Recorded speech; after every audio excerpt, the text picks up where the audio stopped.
Monsieur le Président et Mesdames et Messieurs les conseillers départementaux et Messieurs les maires qui avaient accepté de participer avec nous à la réunion de cet après-midi pour examiner les urgences et pour mettre en perspective le travail que nous devons faire dans les mois qui viennent, je vais présenter devant vous ce que nous avons appelé le plan Mayotte, qui a une seule ligne directrice.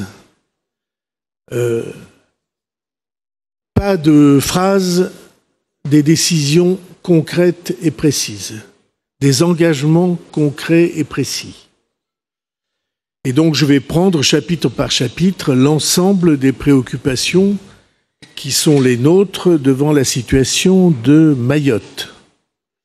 Je commence par la question de l'électricité.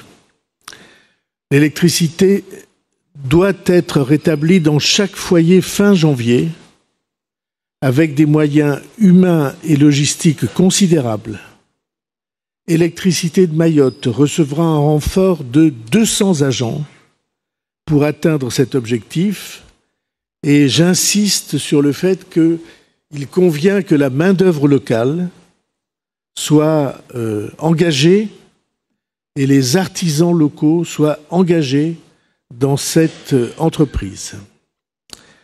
En attendant la remise en état avant fin janvier, 200 groupes électrogènes, une dizaine par commune, seront mis en place pour le fonctionnement des équipements indispensables et c'est EDF qui les fournira. Il se trouve que sont arrivés déjà plusieurs dizaines et les autres vont immédiatement suivre. Constitution d'équipes commune par commune sous l'autorité du maire et d'un représentant d'électricité de Mayotte pour repérer les ruptures de réseau basse tension et intervenir avec toutes les compétences disponibles pour le rétablissement du courant. 20 techniciens EDF arriveront en renfort dans la semaine pour organiser ces commandos et, je le répète, tous les artisans locaux disponibles seront mobilisés.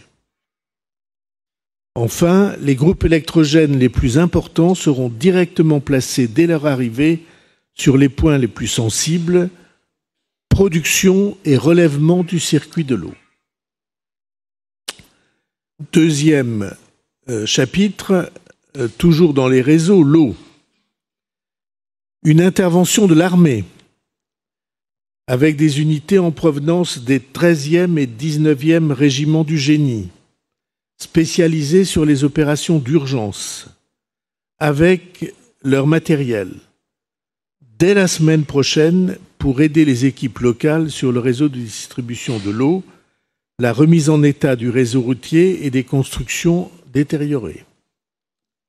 Avant la fin de la semaine, 6 janvier, le volume de production d'eau potable obtenu avant Chido sera atteint, c'est 38 000 mètres cubes par jour.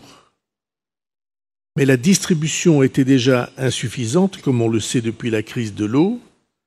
Avec Mayotte debout, on atteindra avant le 30 juin 2025 une production de 40 000 mètres cubes par jour et dans l'année, on doit obtenir une mise à niveau des réseaux de distribution sur l'ensemble du territoire. Le plan Eau Mayotte prévoyait 60 millions d'euros d'investissement en 2025. Le gouvernement est prêt à sanctuariser ses moyens et à les augmenter en fonction des besoins. Le projet que nous étudierons au printemps comprendra une deuxième usine de dessalement et une accélération de la création de la 3e retenue collinaire. Pour les télécommunications, pour pallier aux difficultés et répondre à l'urgence, nous allons déployer 200 Starlinks pour assurer les communications en urgence. Les réseaux fixes de télécommunications ont été largement détruits, une solution 5G devra être déployée sur l'ensemble du territoire d'ici fin juin 2025. C'est un programme très ambitieux. Cette solution sera définie avec les élus dans le cadre de la loi Mayotte. Dans les 2 ans, un réseau de fibres optiques sera déployé avec un appui financier public de 50 millions d'euros dans le cadre du plan France Très Haut Débit. Une délégation constituée d'élus sera établie pour contrôler le déploiement. Et 2 questions précises doivent être réglées. La dérogation à la loi littorale pour l'implantation des pylônes et la libération des fréquences indispensables au réseau. Le 4e chapitre, c'est les logements. Un plan d'urgence dont le but est la mise hors d'eau des bâtiments publics et des résidences des Mahorais. Les bâches nécessaires seront mises à disposition. 140 tonnes de bâches représentant une surface de 700 000 mètres carrés seront livrées dans la semaine, s'ajoutant aux 100 tonnes, monsieur le préfet, de bâches déjà livrées correspondant à 500 000 mètres carrés. Et ce plan continuera en tant que de besoin. Pour la réfection des toitures, des éléments de charpente métallique et des tôles bac acier seront acheminés en urgence en fonction des besoins et seront inclus dans la liste des produits à prix bloqué pour que la spéculation ne se donne pas libre cours sur ces besoins. Des ateliers pour façonner ces éléments, les tôles en bac acier, seront installés à Mayotte avec des formations sur place pour assurer la fabrication dans l'archipel. Financement, et c'est évidemment le plus important. Un financement par des prêts garantis par l'État, assumés par la Banque des territoires, dans des conditions exceptionnelles réservées aux catastrophes naturelles de grande ampleur comme Chido, sera mis en place à destination des familles mahoraises. La gravité du sinistre étant analysée, des taux d'intérêt seront bonifiés avec 5 années de différé d'amortissement, c'est-à-dire 0 € par mois pendant 5 ans, et ensuite 25 années de remboursement, ce qui fera une mensualité moyenne de 6 € par mois pour 1 000 € empruntés, et avec le remboursement du capital à la fin des 30 années. Je pense que tout le monde voit l'importance pour les familles de ce financement mis à disposition qui sera gratuit pendant 5 années. Révision complète de la géographie des quartiers prioritaires de la ville et mise en cohérence avec les zones prioritaires scolaires, ce qui, Madame la ministre d'État, signifie que les enseignants pourront évidemment bénéficier des avantages correspondants. L'État et les pouvoirs publics locaux s'accordent pour interdire et empêcher la reconstruction des bidonvilles. Ces dispositions pourront être intégrées dans la loi. Le plan école. La rentrée ne pouvant se faire dans des conditions normales, elle aura lieu selon les modalités adaptées, établissement par établissement, à partir du 13 janvier. Une attention particulière sera portée pour les élèves dans les classes ayant un examen final, bac, brevet ou CAP. Pour tous ceux qui le souhaiteront, pour les familles qui le souhaiteront, une scolarisation temporaire dans l'Hexagone pourra être organisée. On l'a fait pour l'Ukraine, on peut le faire, si les familles le souhaitent, pour les enfants mahorais qui seraient en difficulté.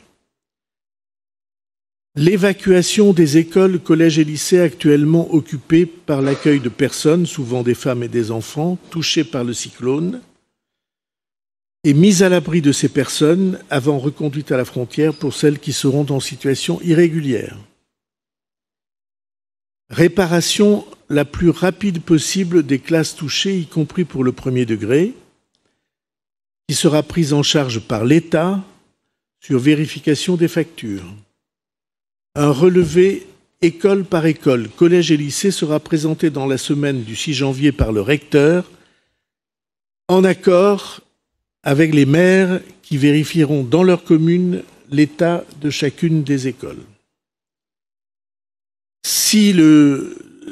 Pour faire face aux premiers besoins, des tentes écoles pourront être fournies dès cette semaine et leur mise à disposition sera faite par l'ONG Acted.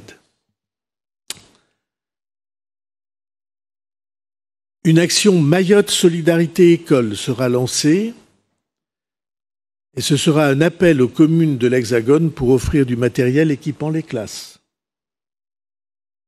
Un plan d'attractivité et de fidélisation des enseignants comme évoqué par Madame la ministre d'État. Un plan volontaire École Mayotte pour pallier le manque d'enseignants. Appel à des étudiants, des retraités, des enseignants volontaires avec indemnisation qui pourra entraîner pour les étudiants une procédure de validation des acquis pour qu'il y ait des enseignants devant les élèves. De surcroît, un soutien de l'État au département sera mis en place pour une subvention pour assurer les transports scolaires. Pour les problèmes de sécurité, formation de 300 gendarmes et policiers auxiliaires mahorais pour assister les unités locales et se préparer à exercer les missions de sécurité dès que la crise sera passée. Renforcement des moyens de la gendarmerie, création des brigades de Dzoumonier avec 10 gendarmes, de Bandrélé avec 10 gendarmes, du peloton de surveillance et d'intervention de la gendarmerie de Dambiéné avec 20 gendarmes, renfort du centre opérationnel de renseignement de la gendarmerie avec 5 gendarmes et renfort de police judiciaire avec 10 effectifs. Remise en état et remplacement des radars, renforcement des patrouilles aériennes et maritimes et mobilisation de drones permettant d'assurer le respect des frontières, mise en œuvre de bases avancées pour l'interception en mer. Toujours dans le domaine de la sécurité, comme vient de le souligner le maire de Mamoudzou, on ne peut pas laisser les écoles, les collèges et les lycées être chaque jour pillés ou pire encore brûlés, puisque c'est le cas de ce que nous avons vu aujourd'hui. Je proposerai donc au président de la République un plan vigilance qui permettra d'associer des unités de l'armée et des unités de gendarmerie pour pouvoir surveiller ces établissements. Pour ce qui est du domaine de la santé, pour la continuité des soins, mobilisation de la réserve sanitaire de santé publique en France, nous allons proposer un parrainage de l'hôpital de Mayotte par les centres hospitaliers qui seront volontaires dans l'Hexagone.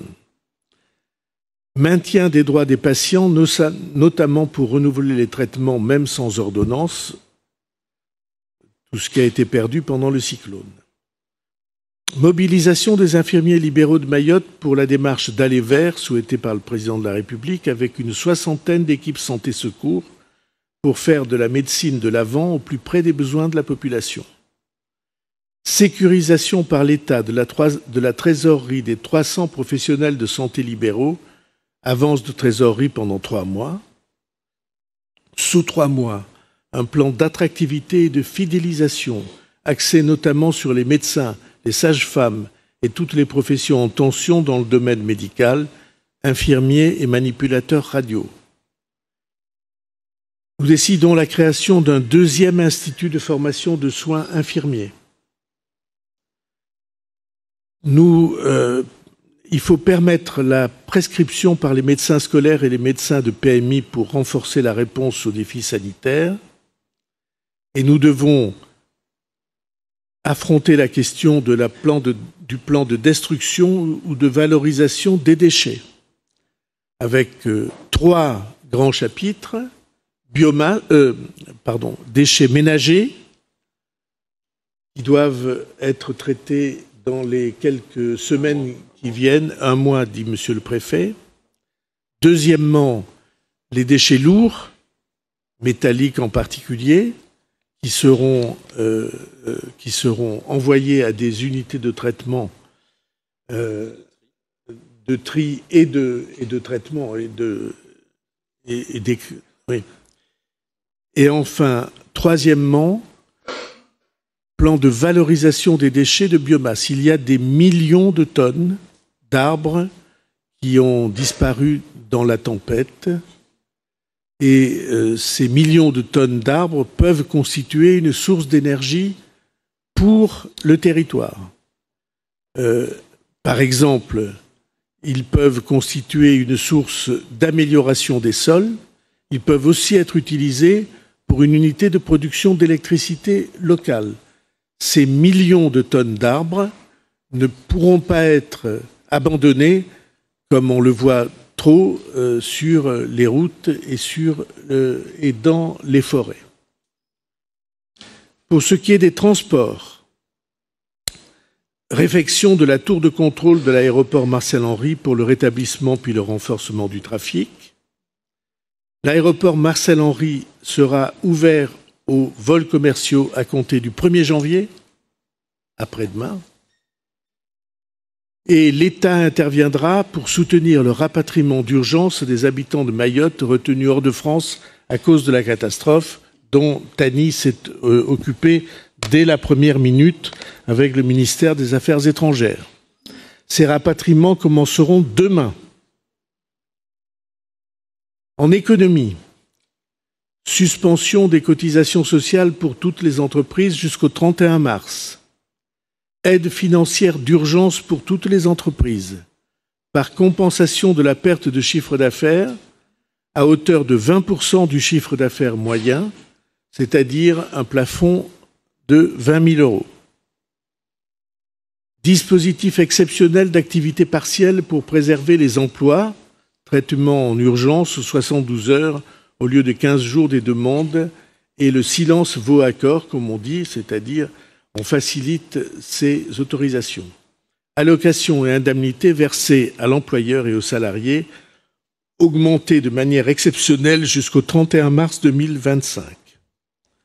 Prolongation des droits des bénéficiaires des allocations chômage jusqu'au 31 mars 2025.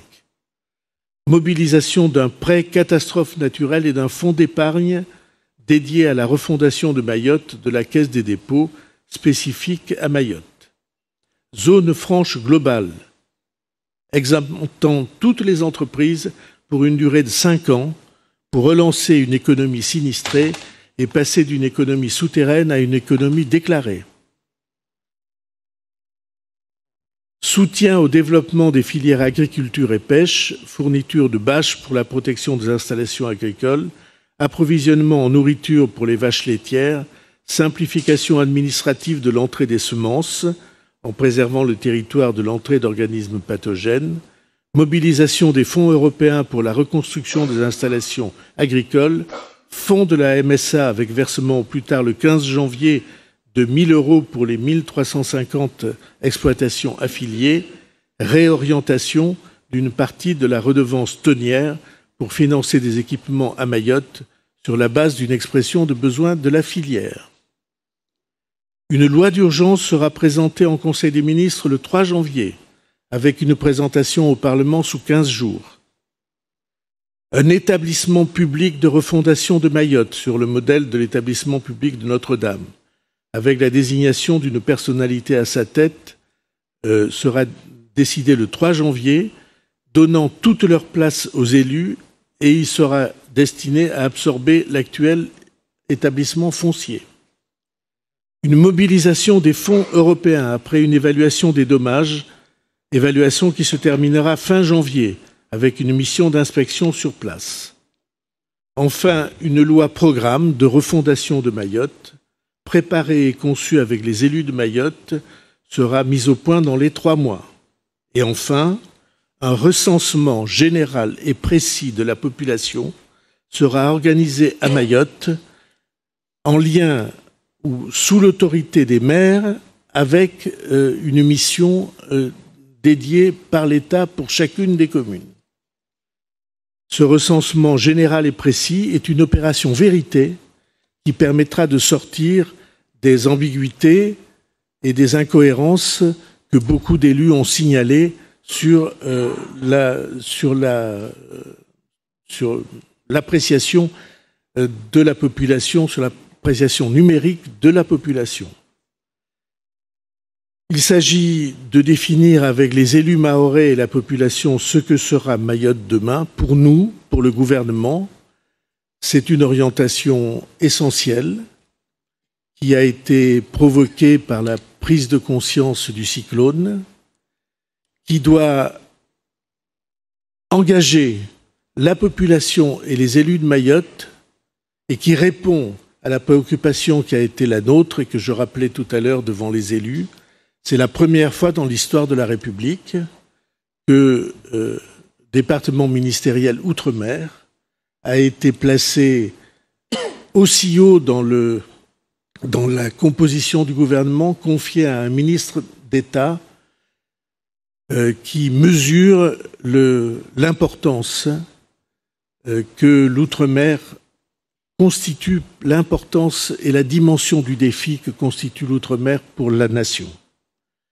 Ce plan Mayotte est une manière précise, concrète de répondre aux préoccupations. Je crois qu'à peu près toutes celles qui ont été exprimées par les élus ont été prises en compte. Et je suis pour ma part très heureux que nous ayons pu ensemble, au terme de cette journée, présenter le plan Mayotte debout, qui est une réponse, et qui doit être une réponse dans les mois qui viennent à la gravité de la catastrophe que nous avons connue. Merci à tous.